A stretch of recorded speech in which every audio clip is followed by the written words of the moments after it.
اللهم صل على سيدنا محمد يا رب صل وسلم دائما ابدا على حبيبي.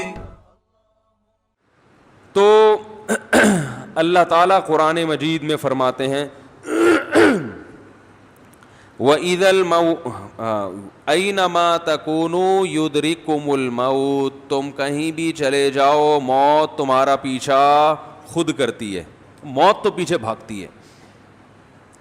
ہم بچپن میں ایک واقعہ سنا کرتے تھے، اب اس واقعے کی سند کی تحقیق نہیں ہے، ہو سکتا ہے غلط واقعہ ہو، لیکن بعض واقعات ایسے ہوتے ہیں کہ صحیح یا غلط ہونا اتنا امپورٹنٹ نہیں ہے، اس سے جو سبق ملتا ہے وہ سبق بہرحال صحیح ہوتا ہے. تو اس میں یہ بیان کرنے میں یہ بتا کے کہ مستند نہیں ہے، یہ بتا کے بیان کرنے میں کوئی حرج نہیں ہے. کہتے ہیں کہ سلیمان علیہ السلام کے دور میں ان کے دربار میں ایک بندہ بیٹھا ہوا تھا. تو سلیمان علیہ السلام نے کے دربار میں ایک شخص آیا اور اس آدمی کو گھور گھور کے دیکھنے لگا. وہ جو بندہ گھور کے دیکھ رہا تھا وہ حقیقت میں فرشتہ تھا، ملک الموت، موت کا فرشتہ جو انسانی شکل میں آیا تھا. گھور گھور کے دیکھ کے چلا گیا وہ. تو اس شخص نے سلیمان علیہ السلام سے پوچھا کہ یہ آدمی کون تھا جو مجھے گھور گھور کے دیکھ رہا تھا. سلیمان علیہ السلام نے اس بندے کو بلایا، بھائی کیوں گھور رہے تھے؟ اس بندے نے کہا میں ملک، انہوں نے کہا یہ ملک الموت ہے، موت کا فرشتہ ہے. وہ آدمی ڈر گیا کہ موت کا فرشتہ مجھے گھور گھور کے دیکھ رہا ہے، اس کا مطلب ٹائم پورا ہو گیا ہے. تو اس آدمی نے کہا یہ موت کا فرشتہ ہے، آپ ایسا کریں، یہ تو یہاں میرا ایڈریس دیکھ کے چلا گیا ہے، آپ مجھے ہندوستان پہنچا دیں. ہوائیں حضرت سلیمان علیہ السلام کے تابع تھیں نا، وہ تو ہوا میں تخت اڑایا، چل بھائی، جیسے آج کل جہاز چل رہے ہیں نا ایسے سلیمان علیہ السلام کے تخت ہواؤں میں تیرتے تھے. تو سلیمان علیہ السلام نے کہا اچھا بھائی پہنچا دیتے ہیں. ان کو پتا تھا کہ جو موت کا وقت ہے وہ ٹل نہیں سکتا. ہوا کو حکم دیا، بھائی اٹھا کے لے گئی. پی آئی اے میں بٹھاتے تو پہلے ہی صحیح ہے. تو شکر ہے سلیمان علیہ السلام کے دور میں پی آئی اے نہیں تھا، اگر بٹھا دیتے تو وہ وہاں پہنچنے سے پہلے ہی اس کا کام ہونے کا خطرہ تھا. زیادہ نہیں بولوں گا، ہم نے بھی سفر کرنا ہوتا ہے پی آئی اے میں، ایسا نہ ہو کسی دن پی آئی اے والے کھڑکی سے اٹھا کے باہر پھینک دیں مجھے، کہہ لے تو پہلے جانا، تو بلا وجہ ہمارے خلاف بولتا رہتا ہے. سفر تو ہم نے بھی اسی میں کرنا ہے، کیا کریں بھائی. نہیں پورا جہاز نہیں کر سکتے. اچھا کہہ رہے ہیں میرے چکر میں پورے جہاز ہی کو نہ اڑا دے کے. تو سلیمان علیہ السلام نے اس کو اٹھا کے کہاں پہنچا دیا؟ ہندوستان.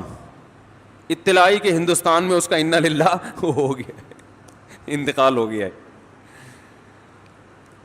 تو سلیمان علیہ السلام نے موت کے فرشتے سے پوچھا کہ بھائی تو اس کو اتنا گھور کے کیوں دیکھ رہا تھا؟ یہ تو ڈر گیا بیچارہ. انہوں نے کہا میں اس کو گھور کے اس لیے دیکھ رہا تھا کہ اللہ نے مجھے یہ کہا تھا کہ کل اتنے بج کے اتنے منٹ پہ ہندوستان میں فلاں جگہ پہ ایک بندہ ہوگا اس نام کا، اس کی روح قبض کرنی ہے. میں حیران تھا کہ میں نے کل وہاں اس کو موت دینی ہے اور یہ آج یہاں بیٹھا ہوا کیا کر رہا ہے. یہ تو تیز رفتار گھوڑے پہ بھی جائے گا تو کل تک ہندوستان نہیں پہنچ سکتا جتنی بھی اسپیڈ میں جائے. تو میں حیران اس پر ہو رہا تھا کہ اللہ نے حکم تو دے دیا لیکن سمجھ میں آنے والا حکم نہیں ہے، یہ کیسے پہنچے گا. تو جب میں کل وہاں گیا اگلے دن وہاں تو وہ اسی مقام پہ موجود تھا. اس کو کہتے ہیں اینما تکونو، تم جہاں بھی چلے جاؤ موت تمہارے پیچھے بھاگے گی. لبرز الذین، وہ کیا ہے قرآن مجید میں کہ جب میدان جنگ میں لڑائی ہوئی ہے نا تو غزوہ احد میں منافقین یہ کہتے تھے کہ یہ جو لڑائی ہو رہی ہے یہ تو خودکشی ہے، کیونکہ دشمن بہت طاقتور تھا اور ادھر مسلمان تعداد میں بہت تھوڑے تھے اور لڑائی بڑی ٹف تھی. اور ابو سفیان اور خالد ابن ولید جو اس وقت تک مسلمان نہیں ہوئے تھے، انہوں نے ارادہ کیا تھا کہ مدینہ کی اینٹ سے اینٹ بجا دیں گے، بہت بڑے لشکر کے ساتھ، اور ارادہ تھا بدر کا بدلہ بھی لینا ہے. اب یہاں مسلمانوں کے پاس لڑائی کے علاوہ کسی چیز کا آپشن نہیں تھا. یہ بات خوب سمجھ لیں کہ اسلام ہمیں اسباب اختیار کرنے کا حکم دیتا ہے، گراؤنڈ ریئلٹی کو دیکھ کر فیصلہ کرنے کا حکم دیتا ہے. اگر آپ بہت کمزور ہیں، دشمن بہت زیادہ طاقتور ہے، تو اسلام آپ کو لڑنے کی اجازت نہیں دیتا. کیونکہ لوگ نا حدیثوں کا غلط مطلب لیتے ہیں، اس لیے مجھے درمیان میں یہ حاشیے چڑھانے پڑتے ہیں. اجازت نہیں دیتا. لہذا یہاں توکل کرنا کہ ہم لڑیں گے، بس کوئی بات نہیں، شہادت پائیں گے اور مریں گے اور کوئی بات نہیں، اللہ ہے بس مدد کرے گا، وہ سب کچھ صحیح ہو جائے. نا نا نا نا، اللہ نے کہا پہلے اپنی اوقات دیکھو. کم سے کم قرآن کے الفاظ ہیں، ان یکم منکم مئۃ یغلبوا مئتین، کم سے کم طاقت کا توازن آدھا ہونا چاہیے. یعنی دشمن اگر 50,000 ہے تو آپ 25,000 سے کم نہیں ہو. دشمن کے پاس 1000 کلاشن کوفے ہیں تو آپ کے پاس کم از کم 500 ہونی چاہیے. ان کے پاس 1000 ٹینکیں تو آپ کے پاس کم از کم 500. اس سے کم ہے تو قرآن آپ کو لڑنے کی اجازت نہیں دے رہا. اس لیے کہ اللہ نے دنیا کو اسباب کے ساتھ چلایا ہے.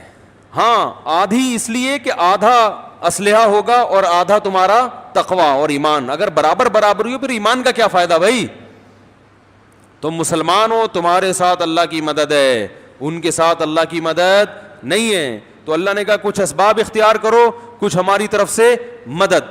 نہ پوری ہماری مدد پہ اعتماد کر کے بیٹھنا ہے اور نہ مکمل اسلحے پہ توکل کر کے بیٹھنا ہے. دونوں چیزیں ساتھ ساتھ لے کے چلنا ہے. اسی کو بیلنس کہتے ہیں. جو آج کل مارکیٹ میں بولتے کیوں نہیں بھائی شارٹ چل، ایک عجیب افراتفری کا شکار ہیں لوگ. کرونا میں احتیاط نہیں کریں گے تو بالکل ہی نہیں کریں گے تو وہم سے ہی مر جائیں گے. اتنے ہو جائیں گے کہ پاگل ہو گئے ویسے ہی مر گئے ٹینشن سے ہی. تو پھر آ گیا کرونا، پتہ نہیں یہ کیا مسئلہ ہو گیا. میں سوچا تب اس پہ بات نہیں کروں گا بالکل. تو کرونا پہ مفتی صاحب بات نہیں کرونا، لوگ مجھے کہہ رہے ہیں بات نہیں کرو تو نہیں کروں گا. تو خیر رسول اللہ صلی اللہ علیہ وسلم نے اس لیے لڑائی لڑی ہے کہ بعض دفعہ آپ بہت کمزور ہوتے ہو مگر لڑائی کے علاوہ آپ کے پاس کوئی آپشن ہوتا نہیں ہے، کیونکہ نہ لڑنے سے اور زیادہ نقصان ہے. پھر تو بالکل ترنے والا. دیکھو جیسے بلی جو ہے نا، بلی کمزور ہے، آپ پہ حملہ نہیں کرتی، لیکن بلی کو آپ اتنا مجبور کر دیں کہ اب اس کے پاس حملہ کرنے کے علاوہ اپنی جان بچانے کے لیے کوئی راستہ ہے ہی نہیں، تو وہ فدائی حملے پہ بھی آ جائے گی، بولے گی مرنا تو ہے ہی. تو یہ انسان کی ایک فطرت ہے اور بالکل صحیح ہے کہ بھائی جب آپشن ہی نہیں ہے تو پھر تو لڑائی کے علاوہ. کیونکہ اگر نبی صلی اللہ علیہ وسلم غزوہ احد میں ان تھوڑے سے حضرات کو اتنی بڑی طاقت کے مقابلے میں لے جا کے کھڑا نہ کرتے تو انہوں نے مدینہ کی اینٹ سے اینٹ بجا دینی تھی، تو اور زیادہ نقصان ہونا تھا. ایسے موقع پہ جب کام کرنا لازمی ہو، فرض ہو، پھر اسلام کیا کہتا ہے؟ اب اسباب کو مت دیکھو، اب نظر کس پہ رکھو؟ اللہ پہ، کیونکہ یہ آزمائش اللہ کی طرف سے ہے. سمجھ میں آ رہی ہے بات؟ یہ بہت اہم اصول ہے کہ جب کرنا ہی کرنا ہے تو پھر بھائی اللہ بہت بڑا ہے، بچائے گا وہ. پھر اللہ مدد بھی کرتا ہے. جیسے بدر میں لڑائی ہو گئی تو اب اللہ نے بچایا. اس میں بہت سارے اصول نکلتے ہیں زندگی گزارنے کے. ایک بہت اہم اصول یہ نکلتا ہے کہ جو چیز اپنے اختیار میں ہے اس میں کوتاہی مت کرو، جو اختیار میں نہیں ہے اس پہ ٹینشن نہ لو. یعنی جب بھی آپ اپنی زندگی کے فیصلے کریں نا تو یہ دیکھا کریں کہ میرے پاس کتنے آپشن ہیں اس کام کو کرنے کے. جو آپشن ہے ہی نہیں اس پہ سوچنا کیا ہے, فضول ہے. تو بہت سے مسئلے ایسے ہی حل ہو جائیں گے. لوگ کہتے ہیں نا کہ یہ گھریلو مسائل جو ہوتے ہیں نا, بڈے بازیاں, ابا یوں نہیں ہے, ابا ایسے, ابا ویسے. میں کہتا ہوں ابا سے بھاگنے کا آپشن ہے ہی نہیں, ابا چینج کرنے کا آپشن بھی نہیں ہے. میاں چینج ہو سکتا ہے, بیوی بھی چینج ہو سکتی ہے, یہ چینجیبل ہیں. تو اس میں اس آپشن پہ غور کیا جا سکتا ہے کہ طلاق ہو, ڈیورس ہو, الگ, یہ تم اس کو چھوڑو, تم کہیں اور کر لو. اللہ نے بھی کہا وہیں یتفرقا یغنی اللہ کلا من سعتہ, اگر دونوں علیحدگی اختیار کر لیں, نہیں بن رہی تو دونوں کو اللہ غنی کر دے گا, اس کو کوئی اس سے اچھی دلا دے گا, اس کو اس سے اچھا دلا دے گا. لیکن یہ ماں باپ میں یہ آپشن, بولو بھائی, نہیں. تو اس میں برداشت کے علاوہ کوئی آپشن آپ کے پاس ہے ہی نہیں. اب چاہے برداشت کر کے ڈپریشن سے مر جاؤ, یا برداشت نہیں ہو رہا پھر بھی کرو بس, اس کے علاوہ کوئی آپشن جب ہے ہی نہیں تو غور کرنا. مشورہ کس بات کا بھائی؟ مفتی صاحب سے ہے بھائی. مفتی صاحب سے مشورہ لے رہا ہوں, ابا کا کیا کروں؟ ابا کو برداشت کرو بس, یہی کر سکتے ہو بھائی. ابا کو کیا کرو گے؟ برداشت. ہاں یہ الگ بات ہے, اس پہ اگر کوئی مشورہ کہ کیسے برداشت کروں, برداشت کرنے کے کچھ ٹوٹکے بھی ہوتے ہیں نا, تو وہ ایک الگ چیز ہے. کہ ابا بدلنے کا آپشن نہیں ہے, نہ اماں بدلنے کا آپشن ہے بھائی, اور نہ بہن بھائی بدلنے کا آپشن ہے. بہن بھائیوں کے ساتھ صلہ رحمی کرنی ہے, اچھا سلوک. یار بولنے پہ فائدہ ہوتا ہے, سبق یاد ہوتا ہے. اچھا سلوک کرنا ہی کرنا ہے, کیونکہ اللہ نے بھائی اور بہنوں کے ساتھ جو اچھے سلوک کا حکم دیا, اس لیے نہیں کہ وہ اچھے ہیں, بلکہ بھائی سے بھائی کا رشتہ اور بہن سے بہن کا رشتہ, تو یہ رشتہ ختم نہیں ہو سکتا. لہذا جو اس رشتے کی سبب تھا, جب علت ختم نہیں ہوتی تو معلول ختم نہیں ہوتا. علت اور معلول کا مطلب کیا ہے؟ ہر چیز کی ایک ریزن ہوتی ہے نا, وہ ہوگی تو لازمی دوسری چیز بھی ہوگی.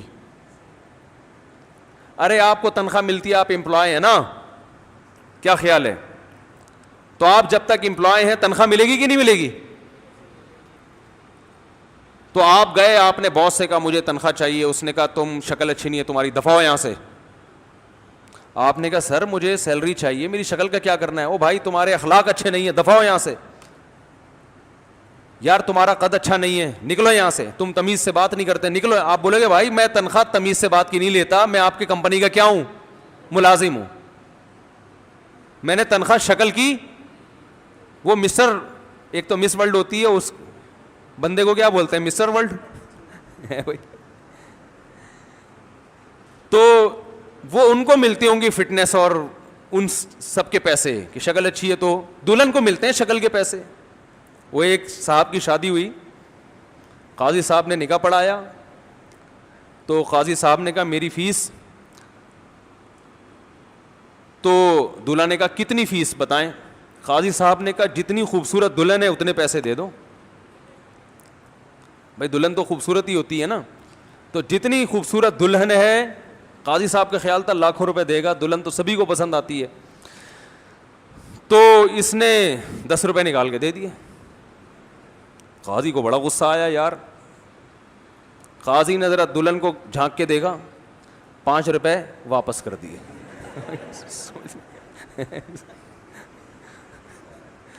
تو دلہن کو بھی منہ دکھائی کے پیسے ملتے ہیں, امپلائی کو, ملازم کو جو تنخواہ ملتی ہے وہ شکل کی نہیں ملتی. اس کی علت کیا ہے؟ ملازم ہے. تو ہر چیز پہ علت پر حکم کا مدار ہوتا ہے. تو بھائی اور بہنوں سے جو اچھا سلوک کا شریعت نے حکم دیا, اس کی وجہ کیا ہے؟ اچھے اخلاق نہیں ہے, اس کی وجہ کیا ہے؟ یہ کیا ہے؟ خونی بلڈ ریلیشن. ایک ہی چھاتی سے دودھ پیا ہے, ایک ہی ماں نے, ایک ہی پیٹ نے جنم دیا ہے, یہ جو رشتہ ہے اس بیس پہ, اور اتنا مضبوط. وَأُولُو الْأَرْحَامِ بَعْضُهُمْ أَوْلَى بِبَعْضٍ فِي كِتَابِ اللَّهِ. اللہ فرماتے ہیں اللہ کے ہاں جو ریلیشن کی وجہ سے جو حسن سلوک کا حکم ہے, اس میں سب سے اہم ترین ریلیشن, اس قرآن کا میں سادہ ترجمہ کر رہا ہوں, سب سے اہم ریلیشن کیا ہے؟ رشتہ داری, بلڈ ریلیشن. یہ رشتے تمام رشتوں پہ کیا ہیں؟ مقدم ہیں. حتیٰ کہ باس کے ساتھ آپ کا ایک ریلیشن ہے, اللہ کہتے ہیں بھائی بہنوں کا ریلیشن اس باس والے ریلیشن سے کیا ہے؟ مقدم. بلکہ چچا زاد پھوپھی زاد کا رشتہ بھی ان سے کیا ہے؟ مقدم ہے, کیونکہ وہ بلڈ ریلیشن ہے نا, خونی رشتہ ہے. تو کیا بات چل رہی تھی, یہ کہاں سے آ گیا؟ ہاں تو میں یہ عرض کر رہا تھا, یہ نہیں یہ ریلیشن پہ کدھر سے آ گئے. تو خیر اللہ نے قرآن میں کیا فرمایا کہ جہاں ہاں وہ سلیمان علیہ السلام نے اس کو ہندوستان بھیجا, وہ فرشتہ کہاں پہنچ گیا؟ ادھر جا کے. تو میں احد کا بتا رہا تھا, غزوہ احد کا. تو ہوا یہ تھا کہ اب چونکہ یہاں لڑائی کے علاوہ کوئی آپشن ہے نہیں, تو مجبوری ہے لڑنا. تو اب ایسے موقع پہ نبی صلی اللہ علیہ وسلم نے حکم دیا. تو منافقین کہنے لگے یہ تو سیدھی سیدھی خودکشی ہے, لو نعلم قتالا لاتبعناکم, اگر ہم اس کو جہاد سمجھتے تو ہم جاتے. یہ جہاد نہیں, یہ کیا ہے؟ خودکشی ہے. اتنے لوگ ہیں, ہم تھوڑے سے مار دیں گے ہم کو. نتیجہ یہ نکلا کہ بہت سے صحابہ اس لڑائی میں شہید ہو گئے. تو منافقین کو پروپیگنڈے کا موقع مل گیا. انہوں نے کہا ہم نے تو پہلے ہی کہا تھا کہ یہ لڑائی نہیں ہے, یہ کیا ہے؟ خودکشی. اتنے لوگ شہید ہو گئے. تو قرآن نے کیا کہا کہ اگر تم اپنے گھروں میں بیٹھ جاتے, یہ لوگ جو شہید ہوئے نا اپنے گھروں میں بیٹھ جاتے, نہ نکلتے میدان میں, تو ان کو ان کی موت میدان میں لاتی. اس لیے یہ باتیں مت کرو. لو اطاعونا ما قتلوا, قرآن کے الفاظ ہیں. منافقین کہنے لگے یہ ہماری بات مان لیتے تو قتل نہ ہوتے. اللہ نے فرمایا نا نا نا نا نا نا, یہ تمہاری بھول ہے. جن لوگوں پر موت لکھی ہوئی تھی, مرنا تھا, تو لبرز الذین کتب علیہم القتل الی مضاجعہم, جن کے مقدر میں اس وقت مرنا تھا ان کی موت ان کو گھسیٹ کے میدان میں لے کر آتی, کسی بہانے سے آ جاتے وہ. تو اس سے ہمیں صاف پتہ چلتا ہے کہ بھائی موت ہمارا پیچھا کر رہی ہے.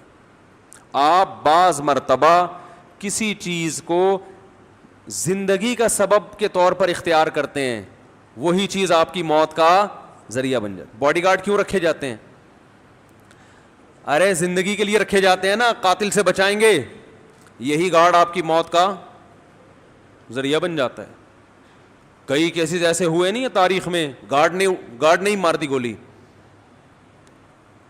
آپ ایسی خوراک استعمال کرتے ہیں جو صحت کے لیے اچھی, وہی خوراک آپ کی موت کا ذریعہ بن جاتی. ڈاکٹر سے آپ نے علاج کروایا زندہ رہنے کے لیے, وہی علاج آپ کی موت کا ذریعہ بن گیا. وہی انجیکشن ری ایکٹ کر گیا. ایسے ہم نے دیکھے اپنی زندگی میں واقعات.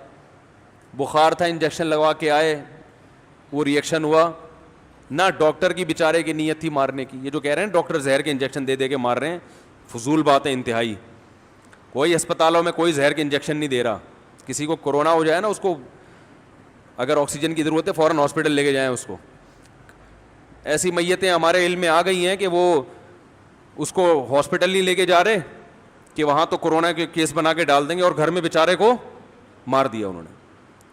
تو اتنا نہیں پروپیگنڈے کا شکار ہوا کریں. سارے ڈاکٹر انسان ہیں بھائی, ٹھیک ہے. اتنی گڑبڑ کرتے ہیں کہ یہاں سے نہیں وہاں سے دوا لینا, 50 روپے ان کو وہاں سے کمیشن مل رہا ہوتا ہے. لیکن اتنی ابھی برائی نہیں آئی ہے کہ ٹیکے لگا کے, یہ تو قصائی یہ کام نہیں کرتا میرے بھائی, ڈاکٹر کیوں کرے گا, تو پڑھا لکھا ہے وہ. تو اس لیے یہ فیس بک اور واٹس ایپ کے پروپیگنڈے سے اپنے آپ کو بچائیں.